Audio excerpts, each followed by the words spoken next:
এখন আমি এখানে রান্না করব হলো চিংড়ি মাছ চাল কুমড়া দিয়ে। তার জন্য আমি প্রথমে কড়াই দিয়ে নিয়েছি চুলায়।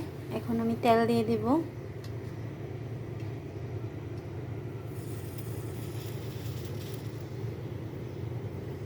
তারপর পেঁয়াজ দিয়ে দিব। এই প্যাকেটে আমি সব ধরনের মশলা তুলে নিলাম। এখানে আছে হলো হলুদের গুঁড়া, মরিচের গুঁড়া, জিরার গুঁড়া, ধনিয়ার গুঁড়া, আর একটু পেঁয়াজ আছে। এই পেঁয়াজগুলোকে একটু ভাজা ভাজা করে নিতে হবে। এদিকে আমার ট্যাংরা মাছের তরকারিটাও হয়ে আসছে। এটাকে এখন আমি নামিয়ে নেব একটু উপরে ধনে পাতা দিয়ে।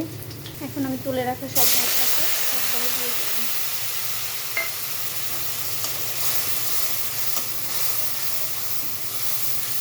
মশলাটাকে একটু কষিয়ে নিতে হবে, এই জন্য আমি এটাকে একটু ঢেকে দিলাম। এখন এখানে আমি এটা কষে এসেছে, এটা উপরে তেল ভেসে আসছে যেহেতু, এখন মনে করতে হবে যে এটা কষানো হয়ে গেছে। তো এখন আমি এখানে ধুয়ে রাখা চিংড়ি মাছগুলো দিয়ে দিতে। এই চিংড়ি মাছ দেওয়ার পরে এটাকে এখন আবার একটু কষিয়ে নিতে হবে। একটু পানি দিয়ে দিব, একটু পানি দিয়ে দিলাম।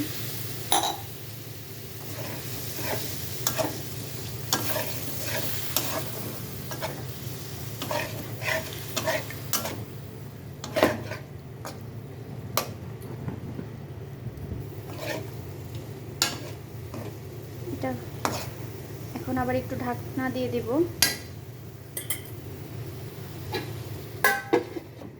বরাবরের মতো আমি আজকেও লবণ দিতে ভুলে গেছি, এখন দিয়ে দিলাম লবণ। এখন আবার একটু নাড়াচাড়া করে দিব। আমি লবণ দিতে ভুলে গিয়েছিলাম, এখন লবণটা দিয়ে দিলাম।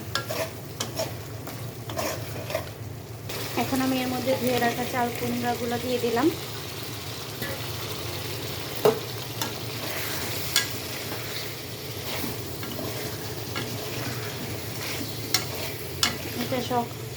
এটা সহ এখন আবার একটু কষিয়ে নেব।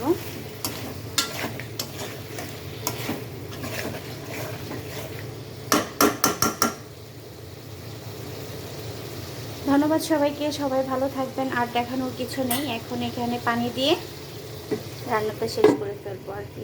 জাল দিলেই আমার রান্না কমপ্লিট। ধন্যবাদ সবাইকে, সবাই ভালো থাকবেন। আল্লাহ হাফেজ।